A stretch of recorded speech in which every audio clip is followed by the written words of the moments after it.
點算咧？加速咗10年，咁佢而家就話2030啫喎，我哋而家2025年睇就2030，會唔會下年就直情同你講話2027就到啦咁樣？咁我真係呢個時候都要諗下喎，即係點樣喺入邊揾翻我哋嚟緊唔同行業嗰個優勢咧？即係呢個都係我哋成日喺升學問題入邊會有嘅疑問啊嘛，即係點咧？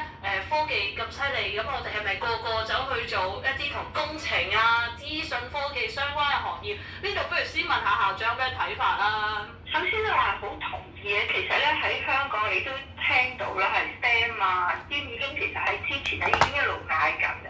咁呢個咧都係一個嘅 AI 嘅發展咯。我都睇到咧，其實 AI 咧令到我哋所有嘅工作都好唔同嘅。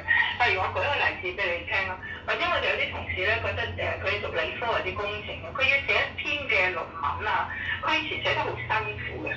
而家咧佢只要將即係適當咁利用 AI 咧，已經出咗一篇好好嘅文章，係真係能夠表達到佢個意思嘅。咁甚至咧，連一啲嘅出卷嘅題目咧，都可以用 AI 嚟到係幫手嘅。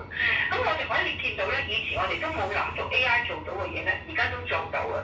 甚至咧，即係就算我自己啦，我唔講 AI 嘅其他幫助，我喺工作上邊啊，出文章啊、報告嘅幫忙，咁即係好簡單到咧，你整一張相啊，你都要整到佢點都可以 OK 嘅，甚至叫一個人唱歌啊嚇，你話乜都得嘅就。